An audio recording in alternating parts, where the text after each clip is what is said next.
Sa isang tahimik na gabi sa bayan ng Indang, nakaluhod si Manolo sa harap ng altar at taimtim na nagdarasal. Sa gitna ng altar, naroon ang isang kahoy na krus at may dalawang kandilang puti sa harap nito. Sa dulo ng altar, nakapwesto ang larawan ni Lolo Eusebio, Inay Trinidad at Itay Manoling. Ang kanyang ina ay namatay sa panganganak sa bunsong kapatid na si Rodolfo, samantalang hindi malinaw kung nasaan ang kanyang ama. Ang kanyang ate Isabel ay nakapangasawa na at kasalukuyang nakatira sa ibang bayan. Si Manolo ay payapang namumuhay kasama ang kanyang lola Ingrid at si Rodolfo. Habang nakabukas ang malaking bintana sa likuran ni Manolo, pumapasok sa loob ng bahay ang maliwanag na sinag ng bilog na buwan. Mahigpit niyang hinawakan ang suot na kwintas sa kaumusal ng orasyon para pagtibayin ang bisa nito. Kailangan niyang dasalan ang puting pangil ng kidlat tuwing kabilugan ng buwan. Nagmula pa yon sa kanyang mga ninuno at habilin ng kanyang lolo na palaging pakainin ng orasyon ang pangil ng kidlat. May taglayong pangkalahatang proteksyon, lakas ng katawan, kabal na proteksyon sa matatalim na bagay, talas ng pakiramdam at iba pang kakaibang kapangyarihan.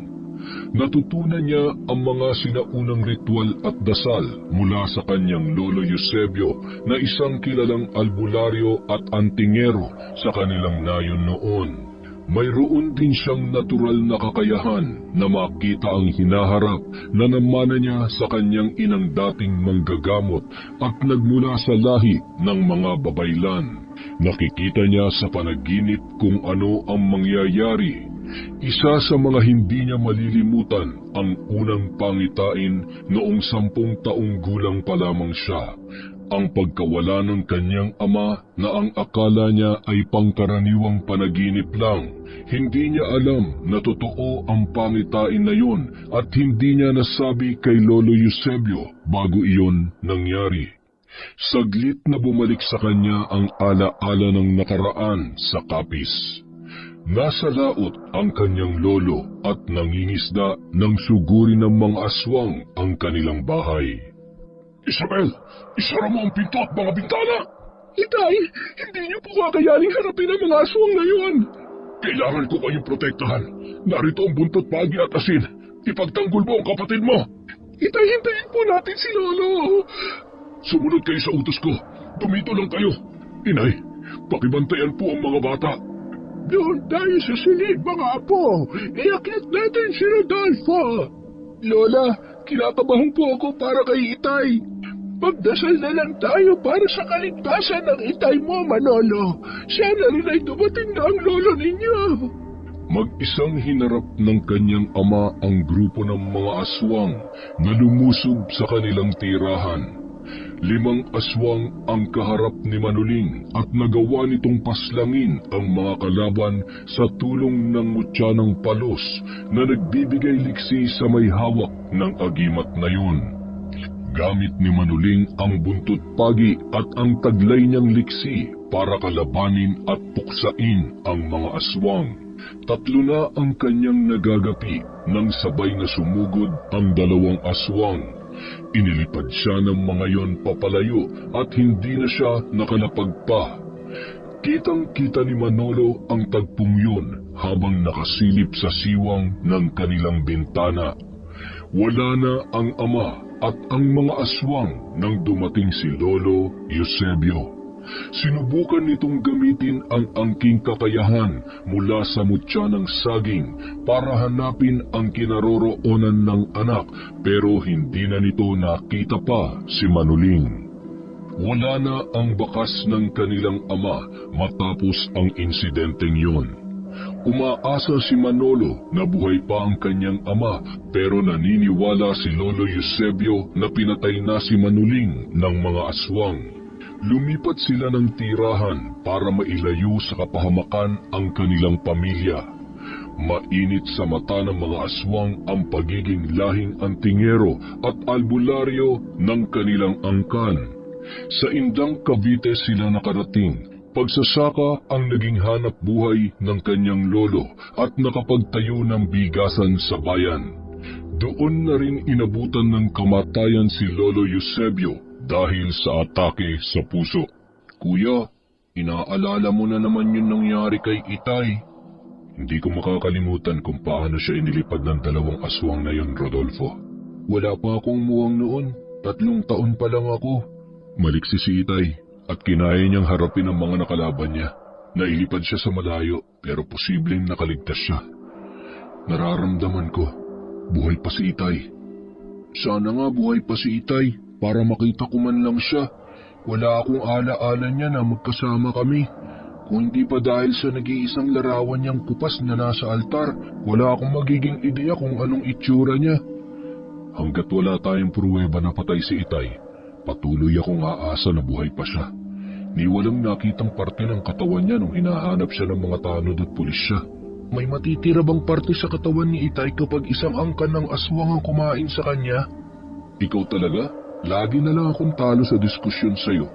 Nanonood ako ng mga horror sa pelikula eh. Niluluto ng araw ng mga aswang ang biktima nila. Nagiging pihikan na sila sa kakainin. Gusto nila niluluto na rin. Depende siguro kung anong uri ng aswang. Wala pa akong nakaengkwentrong aswang na kumakain ng tao na luto na. Ano nga yung aswang na kumakain ng bangkay? Balbal, tsaka ebwa. Marami pang tulad nila. Eh di wala talagang matitira sa biktima kung isang baryo ng aswang ang kakain sa kanila. Kahit bangkay, walang lusot eh. Ikaw talaga. Akong walang lusot sa'yo eh. Aralin mo na nga lang kung paano gamitin yung minana mong mutya ng odom at tagaliwas.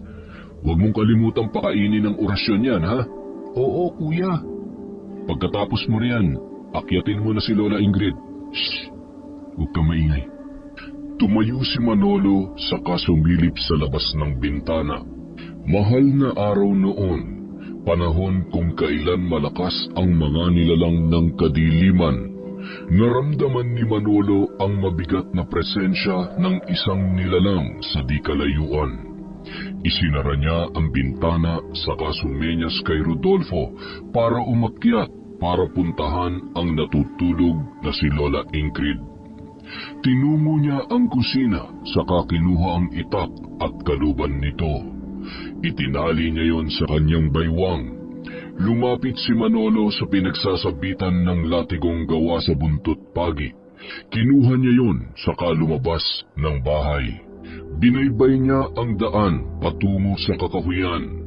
Kabisado niya ang gubat kahit madilim at bilog na buwan lang ang nagbibigay ng liwanag. Naramdaman niya na may mga nagmamasid sa kanya mula sa dilim. Nakarinig din siya ng kaluskos ng mga dahon sa mga puno at naggalawan ang ilang mga sanga. Napahigpit ang kamay ni Manolo habang hawak ang latigo. Handa na siya sa anumang mangyayari. Nalanghap din niya sa hangin ang masangsang na amoy mula sa nilalang na parang nabubulok na laman. Mula sa isang sanga ng puno, may isang halimaw ang mabilis na sumugod sa kanya. Matatalas ang mga kuko nito at may malapaniking mga pakpak. Hindi na nag-aksaya pa ng panahon si Manolo. Mabilis niyang inihataw ang latigo sa papalapit na nilalang at tumama yun sa muka ng aswang na nagdulot ng malalim na hiwa at sumambulat ang dugo nito. Pinalakas ng pangil ng kidlat ang kanyang katawan, kaya't 10 beses ang lakas ng pagtama ng latigo sa mukha ng aswang. Napaungol ito, biglang lumabas ang isa pang aswang mula sa likod ni Manolo. Mas malaki ang pakpak nito at mas mabagsik ang mapupulang mga mata. Walang suot na damit ang 2 halimaw, kaya kitang-kita ang mabalahibo nilang katawan. Napansin niyang isang babae at isang lalaki ang kanyang mga kaharap. Saliwang dugo ng makisig na lalaki. Gusto ko yun. Ako lang dapat ang pinagnanasahan mo, mahal ko. Nagsiselos ako. Huwag kang magselos, mahal. Ulam lang ang tingin ko sa lalaking ito. Sisiguruhin kong hindi na kayo makapangbibiktima pa ng iba. Kaya mo ba kami, Pogi? Akin ang atay, mahal, ha? Akin naman ang kanyang puso. Ibigay natin sa mga bata ang iba pang parte. Aba, at pinaghatian nyo na ang laman loob ko, ah. Simulan na natin. Uubusin kong lahi nyo. Mabilis na sumugod ang dalawang aswang, pero mas maliksi sa kanila si Manolo. Inihataw niya ulit ang latigo na nagdulot ng mga sugat sa katawan ng dalawang kalaban. Kahit hirap ang mga aswang ay nagpumilit silang bumangon at muling lumusob kay Manolo. Mas marahas at mas mabagsik ang naging pagsugod nila habang bakas ang galit sa mga matang nakatitig sa kanilang katunggali. Hindi nagdalawang isip si Manolo na gamitin ang kapangyarihan ng pangil ng kidlat. Hinawakan niya yun na mahigpit saka pumikit at umusal ng orasyon. Nag-aalab ang kanyang katawan mula sa lakas na dulot ng agimat na pinag-iinit ang kanyang dugo. Nagliwanag ang agimat na nagpabulag at nagpatalsik sa dalawang kalabang aswang. Nagsilbi yung proteksyon laban sa pag-atake ng mga kampon ng kadiliman. Hindi na nag-aksaya pa ng panahon si Manolo, salit-salitan niyang pinaghataw ng latigo ang dalawang aswang.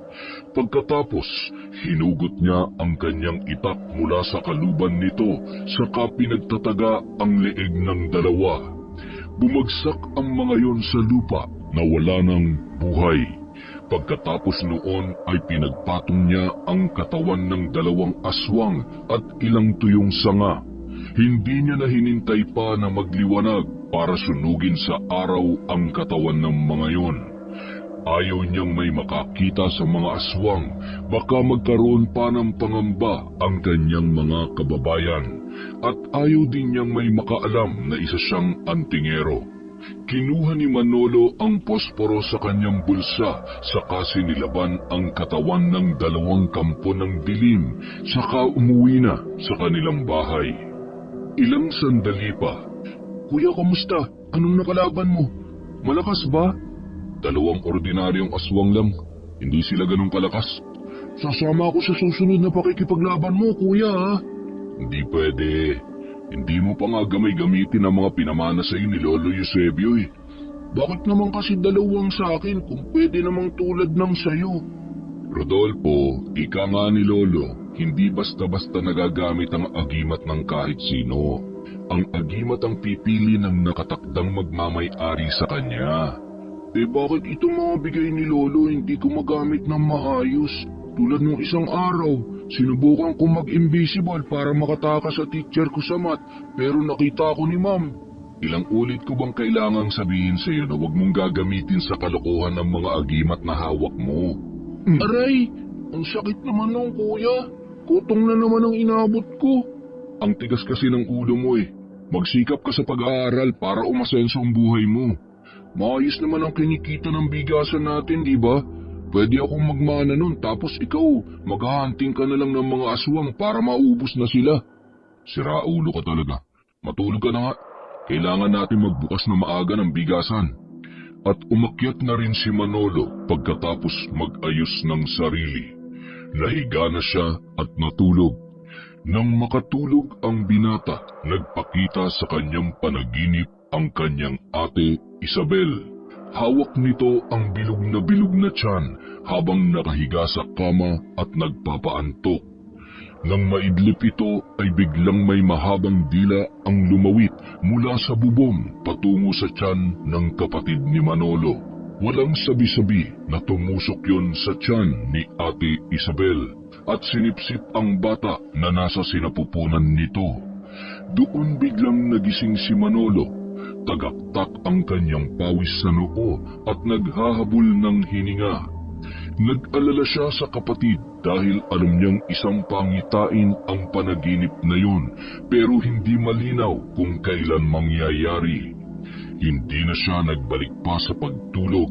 Nagsimula siyang mag-empake ng mga gamit na kailangan sa pagpunta sa kanyang kapatid. Bigla na lamang nakaramdam ng matinding kalungkutan ang binata.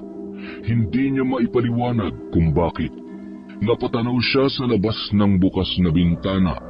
Biglang umihip ang malamig na hangin at tumahimik ang mga kuliglig. Biglang nagtayuan ang mga balahibo niya sa katawan. Rodolfo, gumising ka. Bakit kuya? Anong nangyari? Kailangan natin mag-empake. Pupuntahan natin sa Alfonso si ate. Masama ang kutob ko. Doon muna tayo magpalipas ng 1 buwan habang nasa bakasyon ka pa sa school. Ano na naman ang napanaginipan mo, kuya? Nabiktima siya ng aswang. Madali ka, mag-empake ka na. Idamay mo na rin ang mga damit ni Lola Ingrid. Anong oras na ba? Paano yung bigasan? Hindi na muna natin bubuksan habang bakasyon. May ipon naman ako na magagamit natin habang naroon tayo kina ate. Pagputok ng liwanag ay handa na silang magtungo sa bahay ng kapatid nang biglang kumatok ang kanyang kaibigang mangingisda na si Ponce. Pinagbuksan niya ito ng pinto. Manolo, masamang balita. Bakit? Ano nangyari? Galing akong Alfonso at doon nagpaumaga. Napadaan ako sa bahay ng ate Isabel mo. Patay na siya. Natagpuan siyang wakwak at impis na ang tiyan. Hindi ba 7 buwan na siyang buntis? Hinala ng mga taga roon na aswang ang dumali kay Isabel. Hindi ito maaari. Huli na kami. Ponce, anong sinasabi mo? Patay na ang apo ko.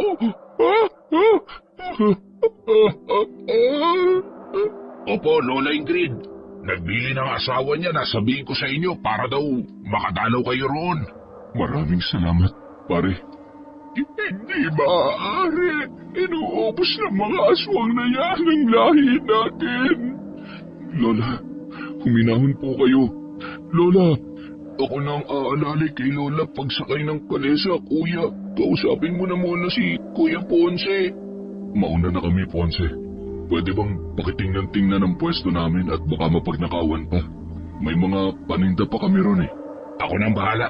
Iwan mo na rin ang susi para malinisan ko at baka ipisin at tagay ng bigasan nyo. Salamat talaga, pare. Ito ang susi. Aalis na kami, ha? Sige, pare. Ingat kayo. Napaantada naman si Lola Ingrid at halos mawala ng ulirat sa narinig.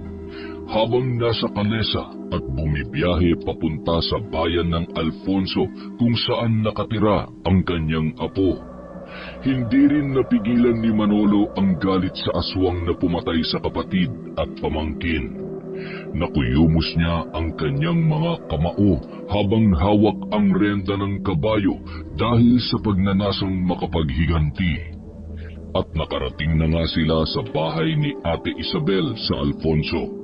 Nakatayo yun sa gitna ng malawak na lupa na walang bakuran at maraming puno sa paligid. May kalayuan ang mga susunod na kapitbahay kaya't walang makakarinig kung sakaling may nangyayaring hindi maganda. Sinalubong sila ng asawa nitong si Kuya Ruben. Bakas sa mukha nito ang pagdadalamhati sa pagkawala ng asawa at panganay na anak. Nilapitan nila ang kabaong ni Ate Isabel.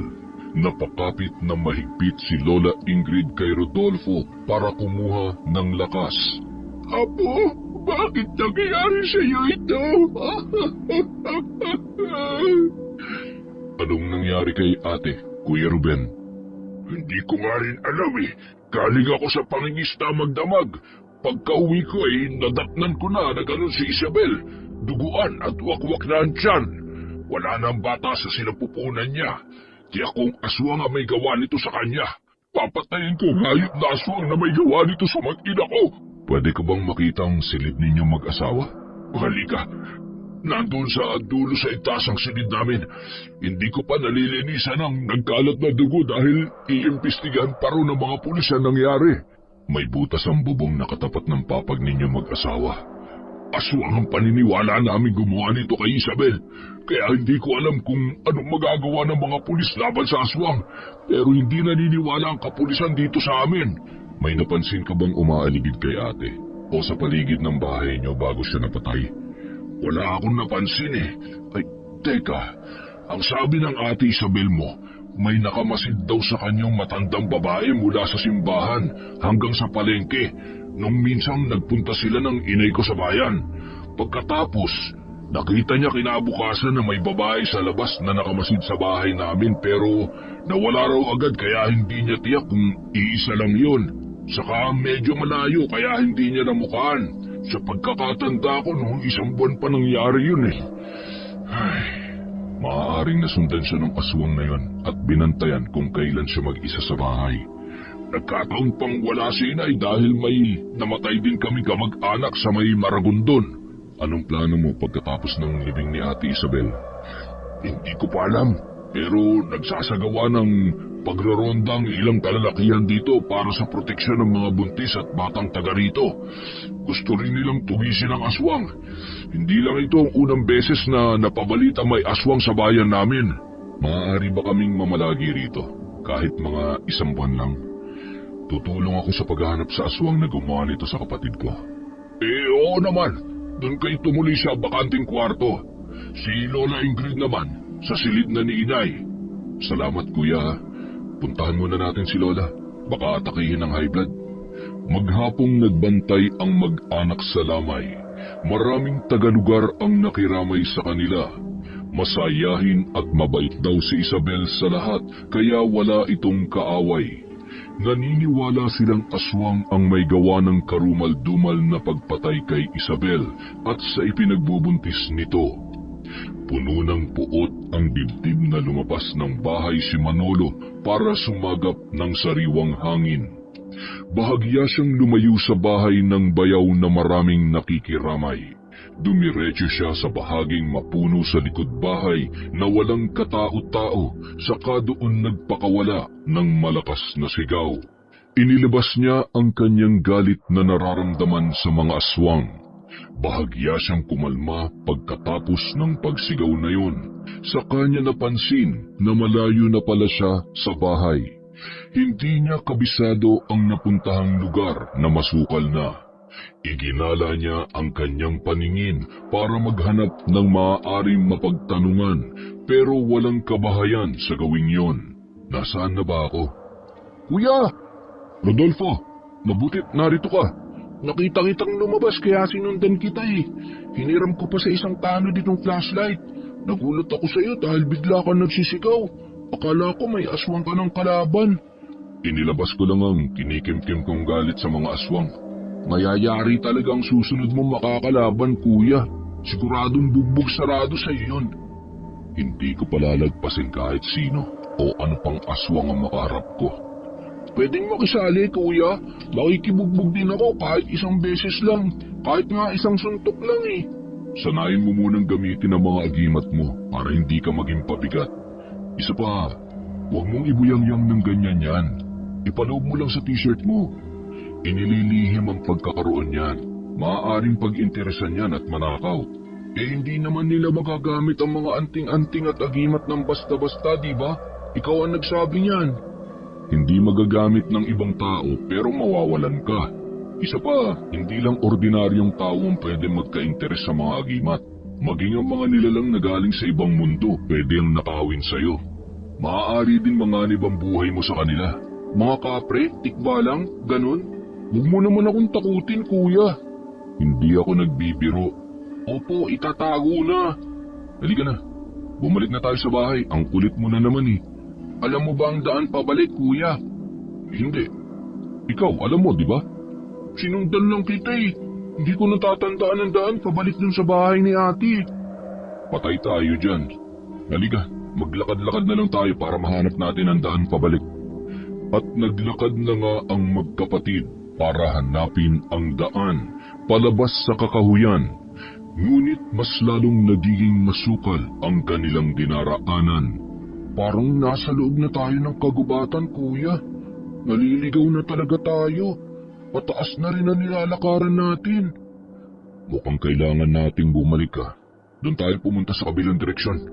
Sige, kuya, ano yung ingay na yun? Pagaspas ng mga pakpak. Ayun kuya, manananggal! Papasok ng gubat! Halika, madali ka! Tutugisin natin ang manananggal na yon. Lakad takbo ang ginawa ng magkapatid para sundan ang direksyon ng manananggal na kanilang nakita. Mabilis ang paglipad noon kaya madali ring nawala sa kanilang paningin. Nasaan na kaya yun kuya? Hindi ko alam, pero dito lang sa direksyon na yun ang pinuntahan niya Ibig sabihin, manananggal ang gumawa nun kay ate? Posible. Posible ring may iba pang aswang na narito sa lugar nila. Halika na, bumalik na tayo. Mag-uumaga na, hindi na natin yun makikita. Nakabalik na kaya yun sa katawan niya? Basta, alam na natin ngayon kung saan iniiwan ng manananggal ang kalahati ng kanyang katawan. Bukas ng gabi, hanapin ulit natin siya dito. Sige kuya. Teka, anong hinahanap mo? Naghahanap ako ng uling o kahit anong pwedeng pangmarka sa mga puno pabalik para matandaan din natin kung saan tayo napapadpad at mabalikan kung saan natin nakita yung manananggal. Sasabihin ba natin sa mga taga rito ang tungkol sa nakita natin, kuya? Mas mabuting wag na para hindi maalarma ang manananggal at hindi magpalipat-lipat ng pwesto. Balikan at bumalik na tayo. Baka hinahanap na tayo ni Lola Ingrid. Maliwanag na nang makarating sa bahay sina Rodolfo at Manolo.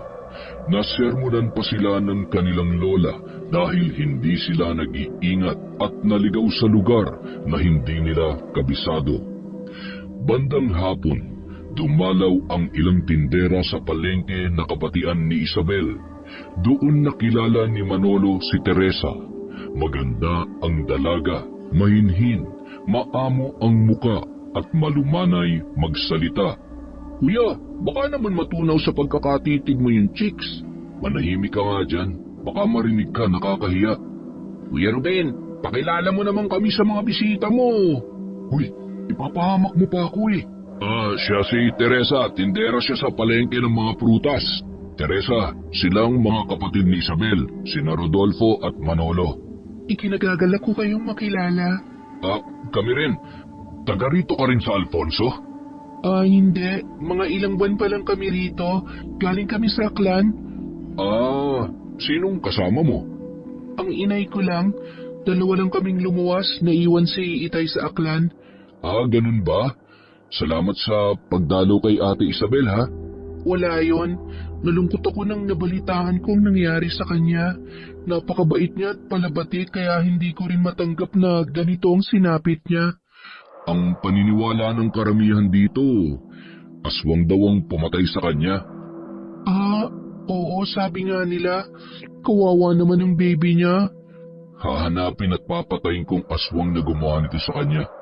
Lintik lang ang walang ganti. Sana mahanap ninyo ang aswang na yon. Maiwan na muna kita. Doon muna ako sa mga kasamahan kong tindera sa palengke. Sige. Salamat ulit sa pagpunta, ha? Sinundan ni Manolo ng tingin si Teresa habang papalabas ito ng bahay para sumama sa umpukan ng mga tindera. May kakaibang pakiramdam si Manolo sa dalaga pero hindi niya maunawaan kung ano yon. Bakit parang gumalaw ang pangil ng kidlat sa loob ng t-shirt ko? Uy kuya, parang namatanda ka na kay Teresa. Nagagandahan lang ako sa kanya. Ligaw mo na kuya, baka maunahan ka pa ng iba. Tumahimik ka nga dyan, baka marinig ka. Nakakahiya, kakakilala pa lang natin dun sa tao Minsan ka lang magkagusto, kaya kilala kita kuya.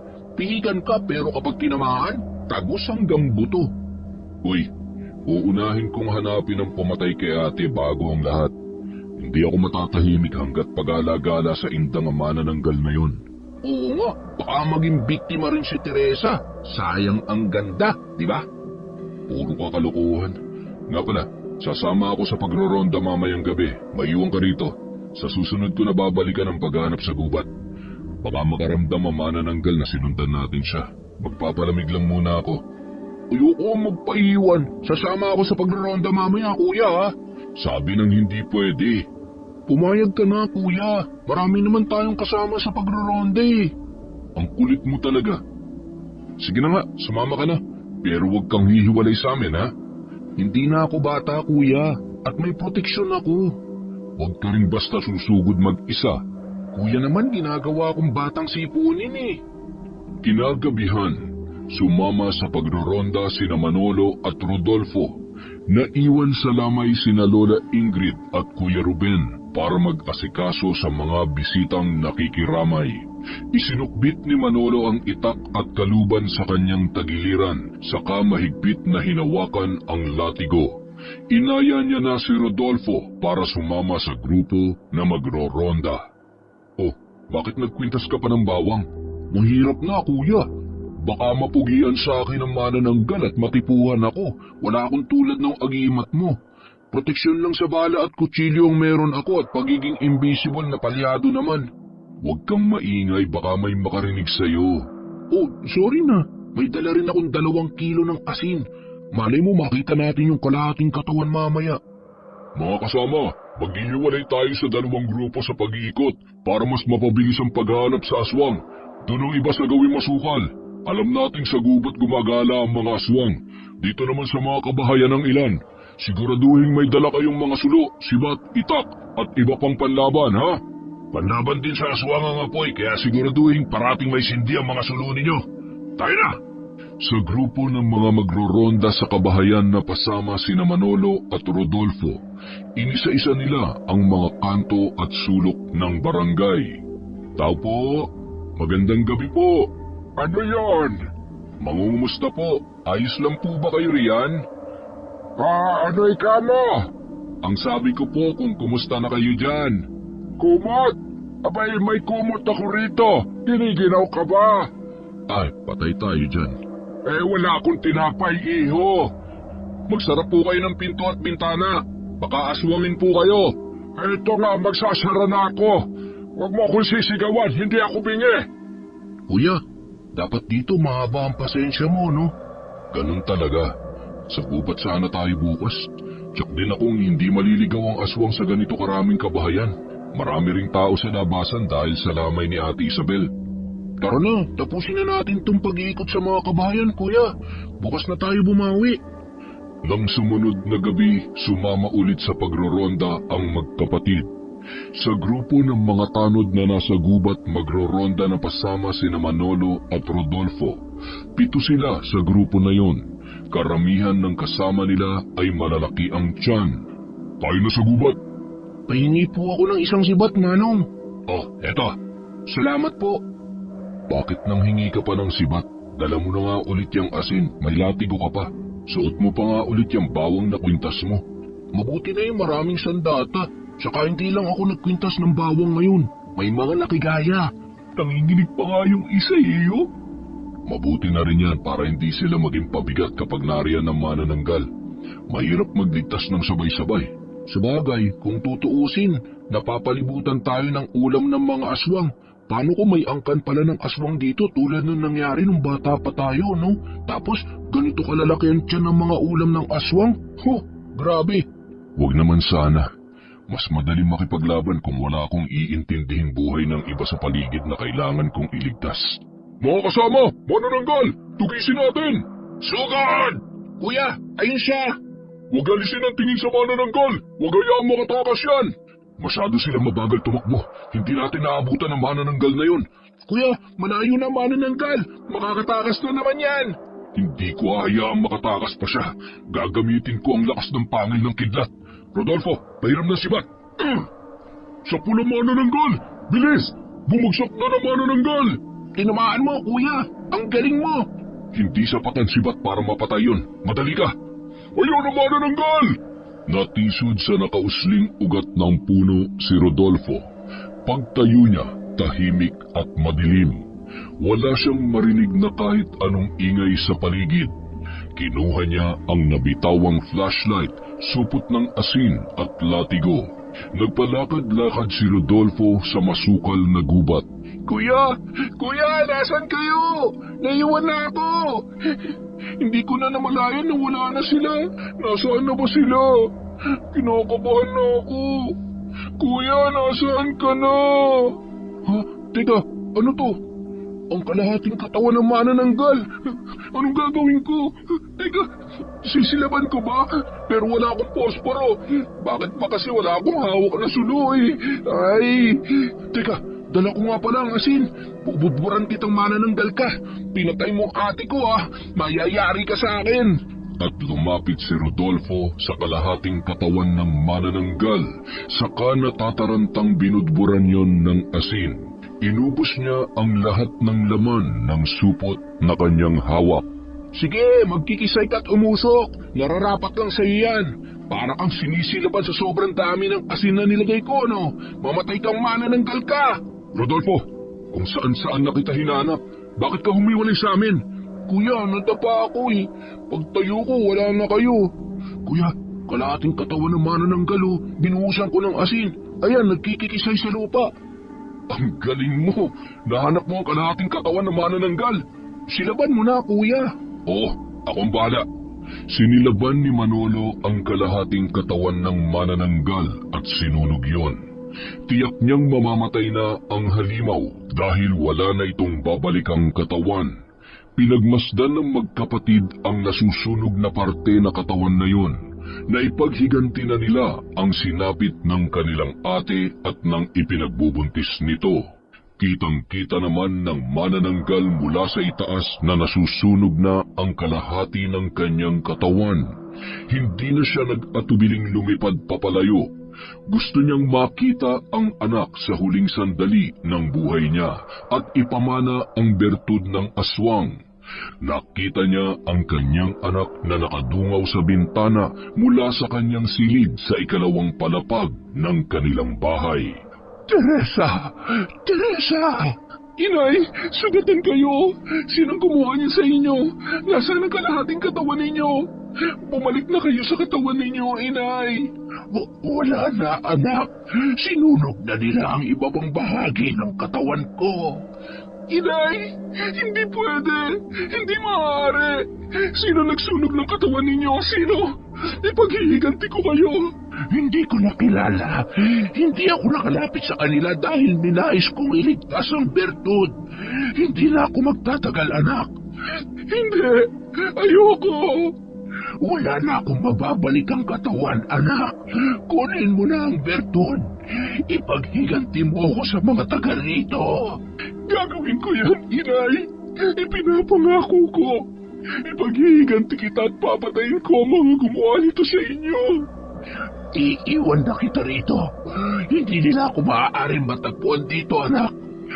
Paalam na sa'yo. Mag-iingat ka. Inay! Inay! Papatayin ko silang lahat. At lumipad na papalayo si Aling Minda para harapin ang kamatayan sa malayo at hindi madamay ang anak sa galit ng mga tao. Isinubo naman ni Teresa ang bertud para manahin ang pagiging manananggal ng kanyang ina. Ipinangako niya sa kanyang sarili na maghahasik siya ng lagim sa bayan na yun. Kinabukasan, kumalat ang balitang nasaktan ang manananggal sa pagtugis ng mga nagroronda. Hindi na maalala ng mga kalalakihan kung sino ang nakapanakit doon dahil sa bilis ng pangyayari. Pero tiyak nilang napuruhan ang manananggal. Hindi na rin sinabi pa ni Manolo at Rodolfo na nagawa nilang sunugin ang pang-ibabang katawan ng manananggal. Bakit ayaw mong malaman nila na tayong nakapatay sa aswang? Nag-iingat lang ako, Rodolfo. Hindi natin alam kung may kamag-anak ang manananggal na yun at baka balikan tayo. Tulad ng ginawa ng angkan ng aswang na sumugod sa atin at tumangay kay Itay. Hindi makabubuti sa atin na may ibang makaalam na antingero tayo at tumutugis ng mga aswang. Naiintindihan ko, kuya. Pero tingin mo, may pamilya rin kaya dito ang manananggal na yun? Tulad natin, kailangan din nila magparami ng lahi kaya malabong siya lang ang narito. Pansin ko rin na may edad na ang napatay nating manananggal base sa kulubot sa mga binti at paanong sinunog natin. Hindi rin natin nakita ang itaas na bahagi ng manananggal na yon kaya posibleng may nagmana ng bertud niya. Ibig sabihin may anak yon o kaya kapatid? Asawa? Oo, kaya hindi pa tayo maaaring umalis dito dahil hindi pa tayo sigurado kung sino ang pumaslang kay Ate Isabel. At kung marami sila rito. Saka manliligaw ka pa kay Teresa, hindi ba? Tumigil ka nga, hindi pa tapos ang problema natin. Tatanda kang binata sa pagiging torpe mo, kuya.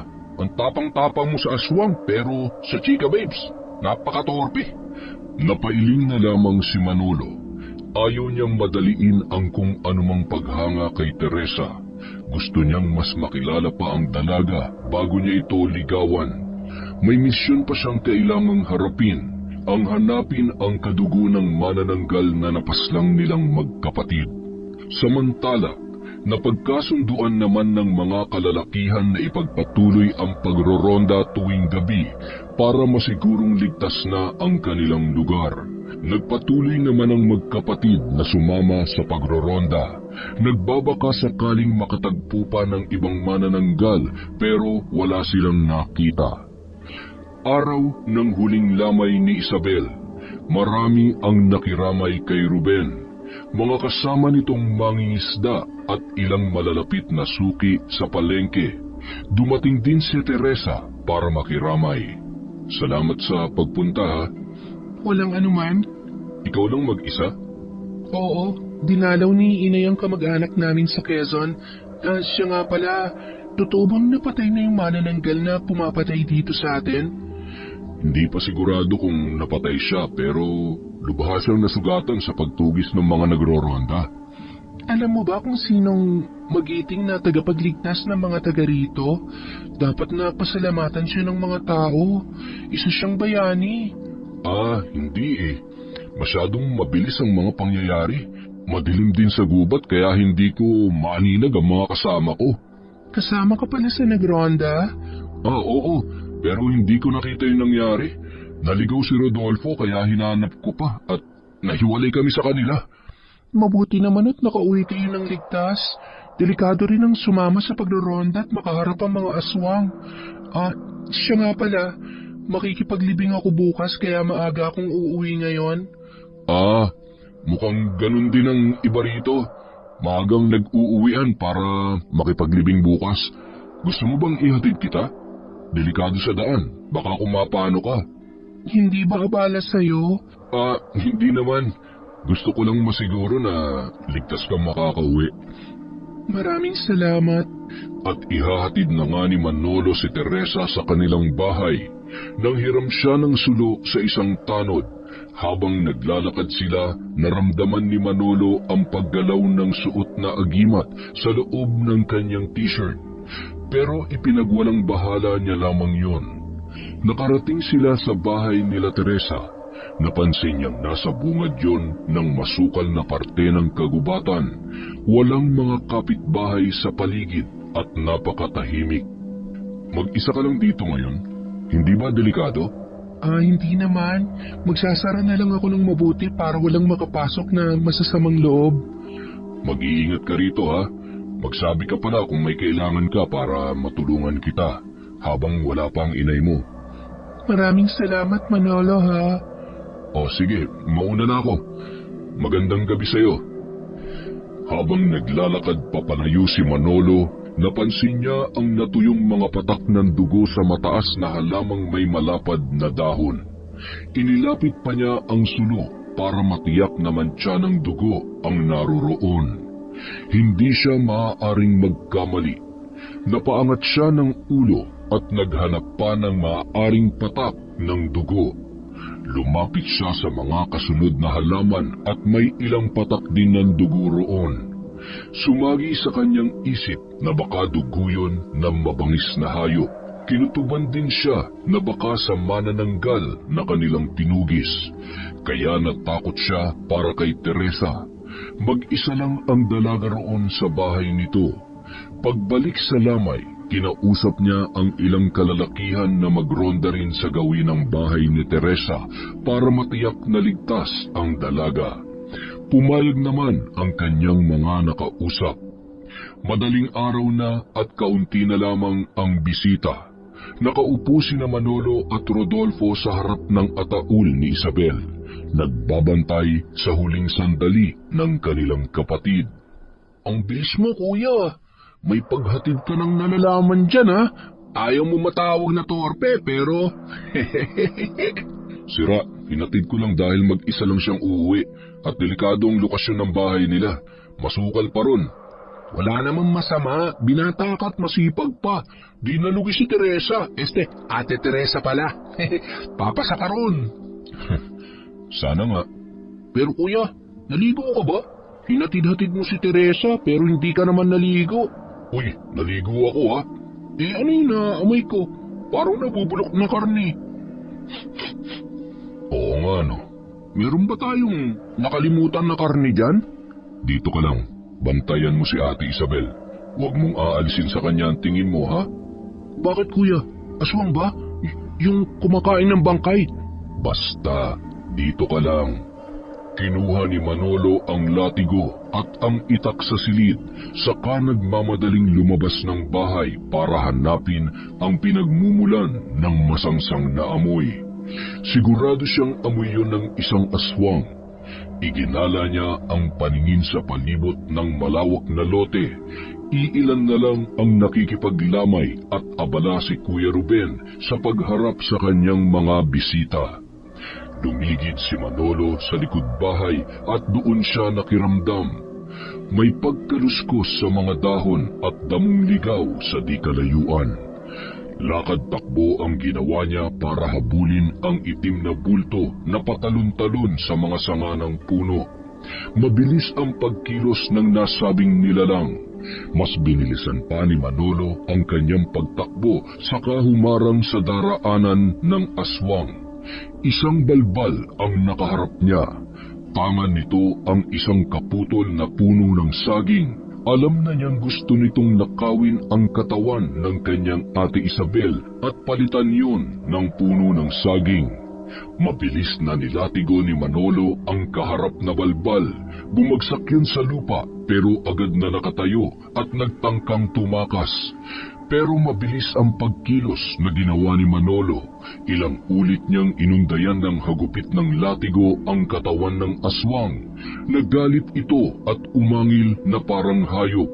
Labas ang matatalas at nabubulok na mga ngipin. Hindi na nag-aksaya pa ng oras si Manolo. Inilabas niya ang kanyang itak sa kabuong lakas na tinaga ang aswang sa leeg. Bumagsak ang katawan noon sa lupa at nagpagulong-gulong ang kanyang ulo. Walang sino man ang pwedeng lumapastangan sa katawan ng kapatid ko, lalo na mga aswang na tulad mo. Uubusin ko kayo. Sinunog ni Manolo ang katawan ng balbal saka nagbalik sa lamay. Kinabukasan, maagang inihatid sa huling hantungan ang labi ni Isabel. Dama ang hinagpis ng iniwang asawa at ng mga kapatid. Hindi mapigilan ni Manolo ang malakas na pag-iyak. Sinisisi niya ang kanyang sarili dahil hindi niya naprotektahan ang kanyang ate. Sa kanilang magkakapatid, si Ate Isabel niya ang hindi nakapagmana ng agimat laban sa mga aswang. Ang agimat na napunta at gumana sa kapatid ay ang mutya ng tagahupa na may kakayahang magpaamo ng kausap, kahit pa may matinding galit ito sa may hawak ng agimat. Apo ko, bakit mo inunahan si Lola? Marami tayong binuong pangarap pero sinira ng manananggal na yun. Paano na ako? Iniwan mo ako mag-isa. Ate Isabel, pinapangako ko, hindi ako titigil sa pagtugis sa mga aswang. Wala silang ibang ginawa kundi ang manira ng masasayang pamilya. Ate Isabel, magpapakabait na ako at palaging susundin si Kuya at ang mga pangaral niya. Hindi na rin ako magbubulakbol. Pangako yun.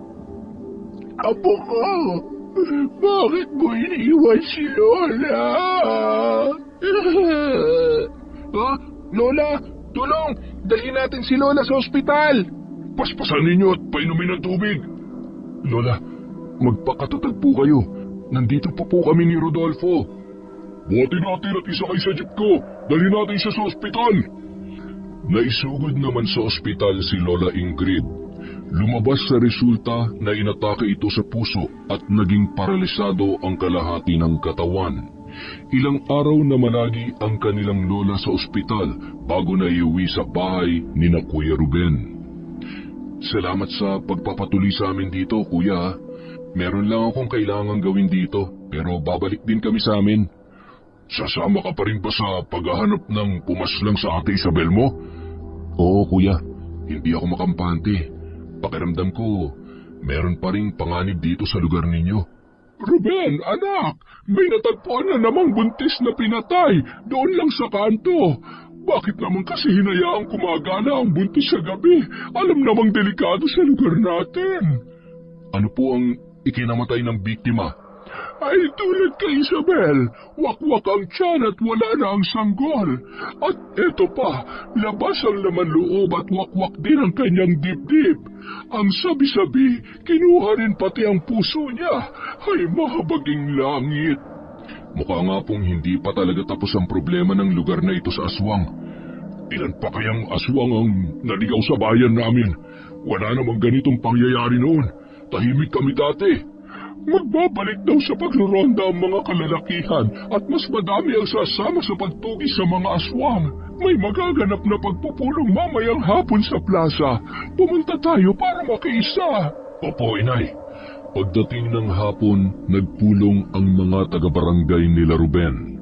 May mga buntis na dumalo sa pagtitipon at takot na takot sa patayang nagaganap. Mga kasama, tumahimik na muna tayo at hayaang makapagsalita si Kapitan. Mga kabarangay ko, parami na ng parami ang nababalitang patayan sa ating lugar. Maging sa mga karatig barangay, mga buntis ang kasalukuyang binibiktima. Hindi natin masasabi kung pati ang mga bata at kalalakihan ay magiging biktima rin, kaya pinag-iingat ang lahat. Huwag lalabas sa pagsapit ng gabi. Isara din ninyong mabuti ang inyong mga bintana at pintuan. Paano po yung sa kaso ng asawa ko? Binutas yung bubong namin. Magpalagay kayo ng kisame. Hindi ko na alam kung ano pa ang pwedeng remedyo sa ganyan.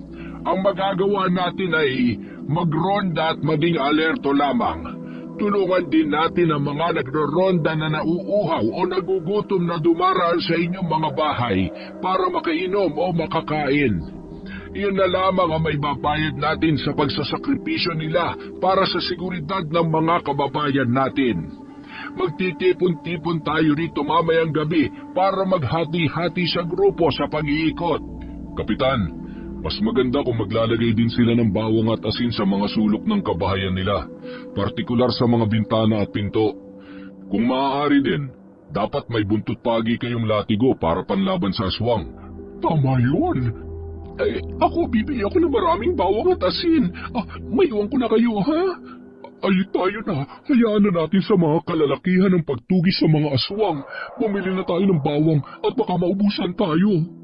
Teresa, bumili ka na rin ng maraming bawang at asin bilang proteksyon mo.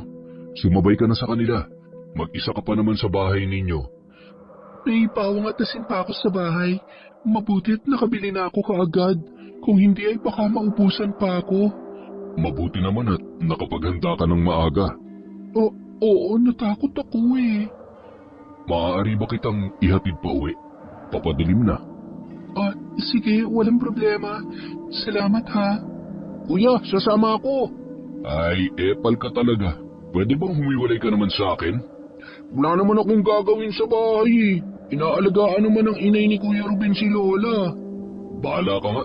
Tara na't pakaabutan pa tayo ng dilim sa daan.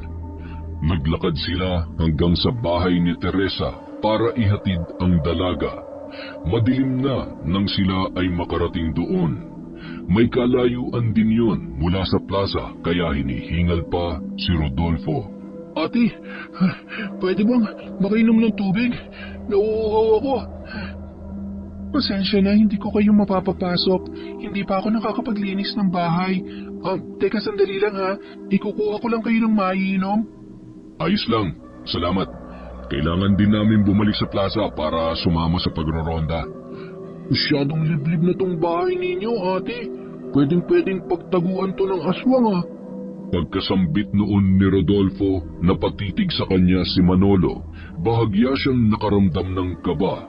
Sinabayan pa ng paggalaw ng pangil ng kidlat sa ilalim ng t-shirt niya ang paglabas ni Teresa mula sa loob ng kanilang bahay.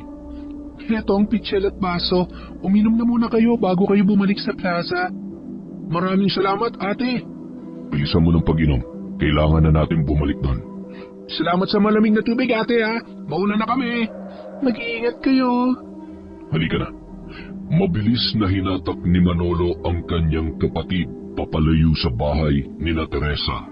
Mayroon siyang nabubuong hinala sa kanyang isip. Sinarili niya lang muna yon. Ayaw niyang mambintang nang wala siyang ebidensya. Nakabalik na nga sa plaza ang magkapatid at napasama sa grupo ng mga mag-iikot sa kabahayan. Hindi mawaglit sa isip ni Manolo ang hinala na may kinalaman kay Teresa ang manananggal, ngunit kailangan niyang mapatunayan ang kanyang saloobin. Kinaumagahan, pinuntahan niya si Teresa sa bahay nito. Muli niyang naramdaman ang bahagyang paggalaw ng pangil ng kidlat sa loob ng kanyang t-shirt. Pwede ba kitang imbitahang mamasyal sa bayan? Nagbabakasyon lang kami rito kaya wala pa akong gaanong alam sa lugar. Sige. Magpapalit lang ako ng damit.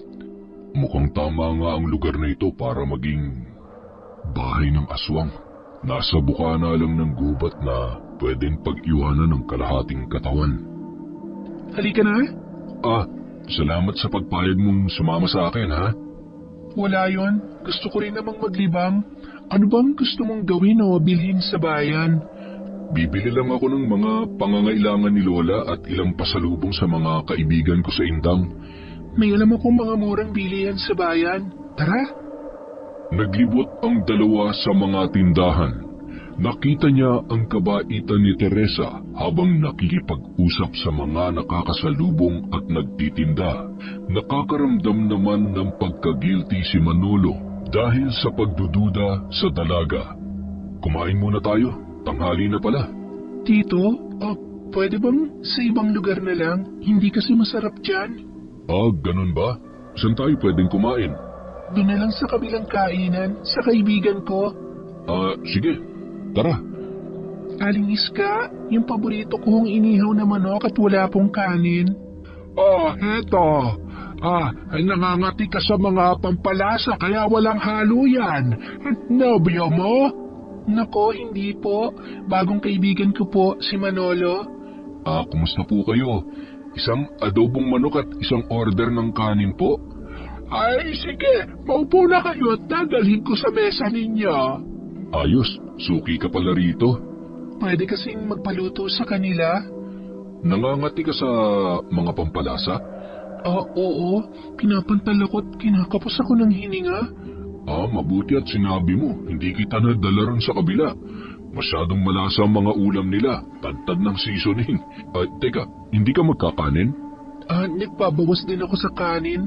May diabetes kasi ang lahi namin. Kaya pala. Sige, kumain na tayo para marami pa tayong mapasyalan mamaya. Masayang nagpatuloy sa pamamasyal sina Manolo at Teresa. Nabuo ang pagkakaibigan ng dalawa at napalapit sa maghapong pag-uusap. Papadilim na mag-aya si Manolo na ihatid na ang dalaga. Nasundan pa ng ilang beses na pagkikita ang pamamasyal na yun. Mas napalapit ang dalawa sa isa't isa. Naging tampulan din sila ng tuksuhan, lalo na ni Kuya Ruben at Rodolfo. Nabalitaan ko magkasama kayo ni Teresa na nanood ng kantahan doon sa bayan kagabi. Oo. Masaya siyang kausap at napakabait, mahinhin at hindi maarte. Mukhang totohanan na yan. Hindi pa, Kuya Ruben. Halos isang buwan pa lang kami magkakilala. Malapit na rin kaming umuwi sa Indang kaya medyo mapapalayo na ako. Dadalawin ko siya sa tuwing may pagkakataon. Huwag mo nang palagpasin pa ang pagkakataon. Nakakita ka na ng babaeng pumukaw ng atensyon mo. Sungkaban mo na. Pag-iisipan ko yan, Kuya. Gusto ko na rin naman magkaroon ng sariling pamilya. Ay, Ruben, Manolo, may natagpo ang patay sa pilapil. Buntis po ba ulit? Hindi, lalaki ang biktima. wakwak ang tiyan hanggang sa dibdib. Mukhang ibang uri naman ang aswang ang naligaw dito ah. Hindi lang buntis ang biktima ngayon. Pupunta ako kay Kapitan para magtanong kung anong plano mamayang gabi. Ilang gabi nang natigil ang pagroronda dahil hindi na naulit ang patayan pero... Ay, naku naman oo. Kinahapunan, nagtipon-tipon ulit ang magroronda. Malaking pagkakamali na tumigil tayo sa pagroronda nang dahil sa hindi na naulit ang patayan. Mukhang naghintay lang ng pagkakataon ng may gawa ng lahat ng ito para makasalakay ulit. Maging mapagmatsyag sa paligid at mag-iingat kayo. Tayo na, mga kasama! Mabutit nakasama ka namin ngayon sa pagroronda sa gubat, Kuya Ruben. Palagi kang nakahiwalay sa amin ni Rodolfo eh. Gusto ko rin sa gubat maghanap. Malakas ang kutob kong doon nagtatago ang aswang. Tulad ka rin ba ni Kuya na gustong ubusin ang mga aswang sa mundo, Kuya? Kung pwede lang gagawin ko yun. Hindi ko mapapatawad ang mga tulad nila na pumapas lang ng walang awa. Ni hindi binigyan ng pagkakataon ng anak ko na masilayan ang mundo. Alam ko, Kuya. Ganyan din ang nararamdaman ko. Halika na. Galugarin na natin ang kagubatan ngayong gabi. Pero, Kuya, hindi lalabas ang mga aswang kung maraming tao naghahanap sa kanila. Suicide yun. Pwera na lang kung marami rin sila. Hihiwalay ako mamaya para maghanap na mag-isa. Sasama ako sa iyo, Kuya. Delikadong pinaplano ko. Hindi pwede. Mas ligtas ako kapag kasama kita kaysa sa mga malalaking tiyan na mga nagroronda na to. Ay, oo na. Panalo ka na naman. Susundin mo ang mga sasabihin ko, ha? Masunurin kaya ako. Gamitin mo palagi ang odom kung sakaling magkagipitan. Mas maiging hindi ka makita ng aswang kaysa makipaghabulang ka sa kanila. Yes, sir! At nakarating na nga sa gubat ang grupo ni Manolo. Mas marami sila ngayon kaya tiyak niyang hindi lalabas ang anumang aswang sa kinaroroonan nila. Tumalilis sina Rodolfo na magsimulang magkatakbuhan ang mga kasama para habulin ang nakitang baboy ramo na inakala nilang aswang. Bilisan mo, Rodolfo. Ito na nga eh. Dumaan na muna tayo sa bahay ni Teresa. Gusto kong masiguro na ligtas siya. Ay naku, talaga naman. Ay siya, puntahan na natin ang magiging hipag ko. Baliw, bilisan na natin. Nag-aalala ako sa kanya. Hindi kami nagkita maghapon eh. Buong araw mo lang naman siyang hindi nakita. Wala naman siguro mangyayari sa kanya masama. Sana nga, hindi ako mapapalagay hanggat hindi ko natitiyak na maayos ang kalagayan niya. Ayun ang bahay niya, Kuya. Teka, parang walang tao ah. Teresa? Teresa? Walang tao, Kuya. Saan naman nagpunta yun? Alam naman yan, delikadong panahon ngayon eh. Tara, hanapin natin sa paligid. Nilibot ni Manolo at Rodolfo ang paligid ng bahay ni Teresa hanggang sa makarating sila sa masukal na bahagi sa likod noon. Kuya? Oh, bakit? Tingnan mo. Ano ba nakita mo? Kalahating katawan ng manananggal. Ha? Bakit narito yan malapit sa bahay ni Teresa? Hindi ko alam, Kuya. Hindi kaya siya manananggal? Hindi maaari. Teka, halos isang buwan na mula nang umalis daw ang nanay niya. Ganon na rin katagal nang mapaslang natin ang manananggal. Yung mga natuyong patak ng dugo sa mga halaman sa paligid. Siya nga ba talaga ang manananggal? Manolo? Rodolfo? Teresa? Isa kang manananggal? Ikaw ang pumapaslang sa mga taga rito? Ako nga. Ganti ko yun sa mga taong pumaslang kay inay. Pero pumapas lang din ang inay mo ng inosente. Ang inay mo bang pumatay sa ate ko? Hindi ko alam. Anong hindi mo alam? Ano yun? Papatay at kakain kayo ng tao nang hindi nyo inaalam kung sino yung mga pineperwisa nyo? Hindi ko alam na sa Isabel ang inatake niya. Sinabi niya na lang sa akin yun kinabukasan. Ganun na lang yun? Kaya ka ba nakiramay para bawasan ang kasalanan ng inay mo? Sanggol na walang kamuwang-muwang, idinamay niya. Patawad, laman talaga ng tao ang aming kinakain, lalong-lalo na ang sanggol. Hindi ako makapaniwalang nahulog ako sa isang manananggal. Patawarin mo ang inay ko. Paano ko mapapatawad ang inay mo na pumatay sa kapatid at pamangkin ko?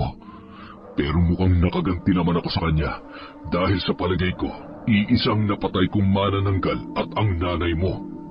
Pumatay ka ng manananggal. Kami lang ng inay ko ang manananggal na naninirahan dito.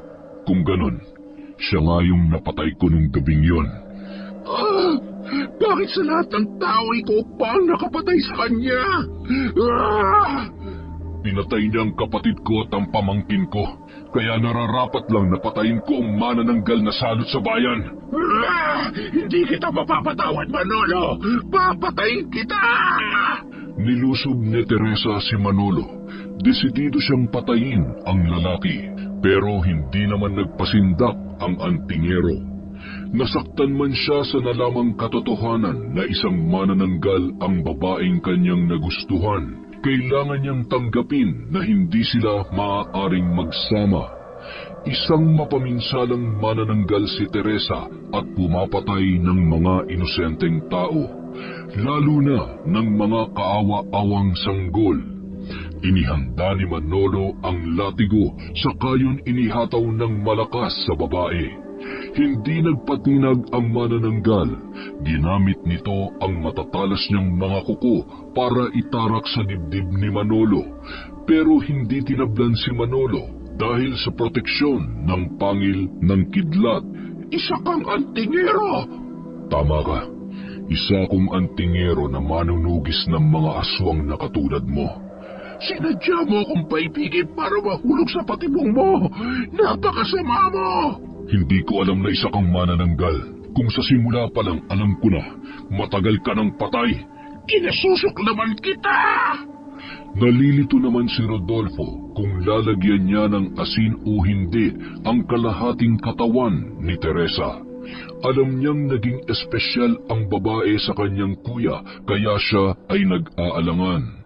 Kuya, bubudburan ko ba ng asin ang katawan niya? Buhusan mo na! Ano pang hinihintay mo? Manolo, hindi ka man lang nagdalawang isip matapos ang pinagsamahan natin. Wala kang puso. Isa kang manananggal. Kumakain ka ng tao. Wala ka rin puso na tulad ko, kaya hindi ko kailangan magdalawang isip na patayin ka. Papatayin din kita. Budburan mo na ng asin, Rodolfo! Sabi mo hindi mo ba ako kayang tanggapin at mahalin bilang aswang? Hindi maaari magsama ang isang antingero at isang aswang na kumakain ng tao, Teresa. Hindi ako hihiga sa tabi ng isang aswang. Pagpapakamatay yun. Manolo, bakit? Bakit nangyari ito sa akin? Bakit hindi ako naging normal na tao? Bakit hindi ako pwedeng lumigaya tulad ng pangkaraniwang babae? Tinanggap mo ang bertud na ipinamana sa'yo. Ginusto mong maging ganyan. Nalunod ako sa galit at pagnanais na magiganti. Nagkamali ako.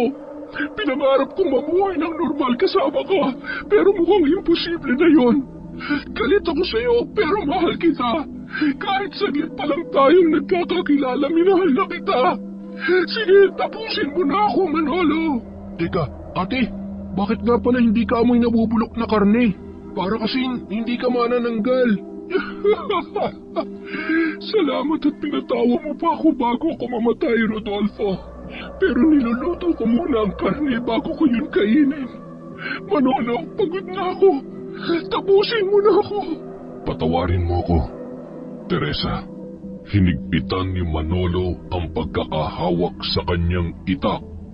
Tinigasan ng dibdib saka pumikit. Ginamit niya ang itak na yon para pugutan ng ulo ang manananggal. Kasabay ng pagbagsak ng kanyang ulo sa lupa ay ang pagpatak naman ng mga luha ni Manolo mula sa kanyang mga mata. Gustong sumabog ng kanyang dibdib dahil sa sobrang sakit na kanyang nararamdaman. Mahal niya rin si Teresa pero hindi itinakda ng panahon na maging masaya silang magkakasama. Mabigat ang dibdib ng binata dahil sa kanyang desisyong ginawa. Pero hindi kaya ng kanyang konsensya na palagpasin ang kasalanang nagawa ng dalaga kasama na ng ina nito. Lalo na kapag sumasagi sa isip niya ang muka ng mga biktimang napatay ng mag-ina. Ayos ka lang ba, kuya? Oo, Ayos lang ako. Tapusin na natin ang pagsunog sa mga labi niya, saka tayo bumalik sa bahay. Ayoko rin malaman ng mga taga rito na si Teresa ang manananggal. Sapat ng buhay niyang kabayaran sa mga kasalanan nila. Pagka-uwi ng bahay, agad na naglinis ng katawan si Manolo para maghanda sa pagtulog.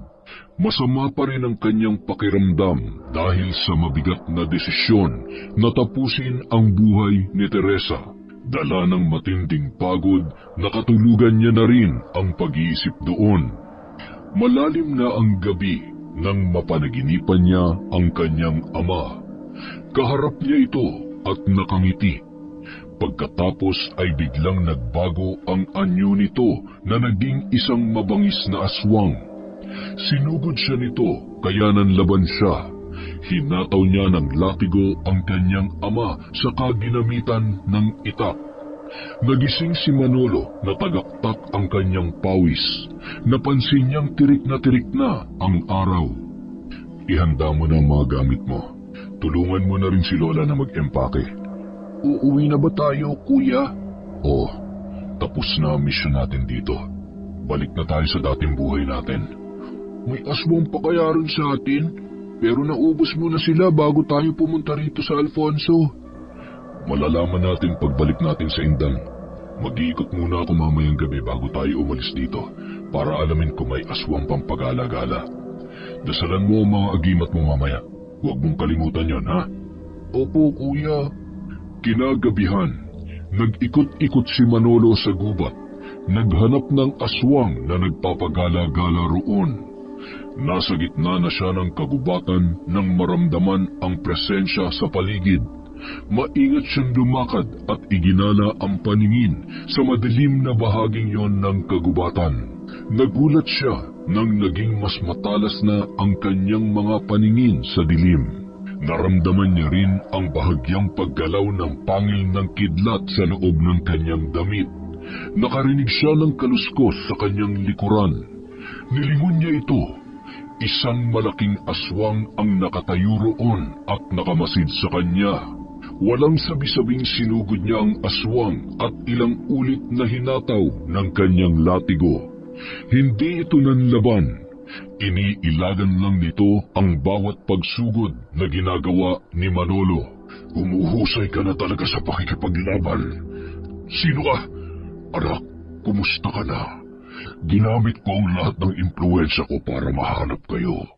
Nagpadala ko ng mga aswang sa iba't ibang lugar para mahagilap ang antingerong anak ko. Anak? Bakit mo ko tinatawag na anak? Isa kang aswang, huwag mo kong linlangin. Matagal ko na kayong hinahanap. Dito ko lang pala kayo matatagpuan. Nalaman kong narito kayo na makita ko si inay sa palengke noong isang buwan sa Indang. Tapos ay hindi ko na kayo nakita pa. Nalaman kong napatay ng aswang ang ate mo kaya hinanap kita rito. Narito rin pala ang isa sa mga alagad ko. Isa kang aswang, paano kita naging ama? Ako ito, anak. Magbabalik ako sa anyong tao. Pagmasdan mo akong mabuti. Ha? Itay, ikaw ba talaga yan? Paano nangyari to? Bakit kayo naging aswang? Hinawahan ako ng pagkaaswang ng isang bangkilan nang mahuli nila ako. Kaparusahan sa akin sa pagpaslang ko sa mga kalahi nilang aswang. Kayo po talaga nagpadala ng aswang dito? Alagad ko ang ina ni Teresa. Sinadya ko magpadala ng mga aswang na pwedeng magpalabas sa mga antingero. Nagbabaka sakali akong makita ko kayo ni Itay. Patay na po si Lolo Eusebio. Kung gano'n ay huli na pala ako. Pero masaya ako na makita kita, anak. Yun pong ipinadala niyong aswang ang pumatay sa sarili mong anak at apo. Kay Ate Isabel. Kayong dahilan kung bakit patay na ang ate ko.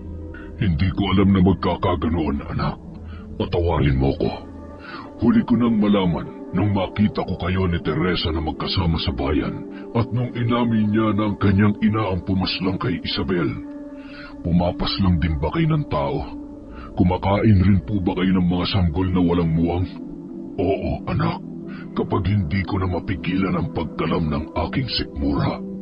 Mahirap magpigil ng pagkagutom sa laman at pagkauhaw sa dugo ng tao. Napapagod na ako sa kalagayan ko. Tulungan mo kong matapos na ang aking paghihirap. Ano po ang gusto niyong gawin ko, Itay? Tapusin mo na ang aking buhay. Ha? Ano? Sa tingin niyo magagawa ko kayong patayin? Isa kang antingero, anak. Kaya mong patayin ang isang aswang na katulad ko. Hindi ko kaya, Itay. Kahit kayong pinakamasamang aswang, ama ko pa rin kayo. Paano ko kayo papatayin? Tuparin mo ang sinumpaan mong tungkulin, anak. Tapusin mo ang buhay ng mga aswang na namiminsala. Hindi ko gagawin yan. Makinig ka sa akin.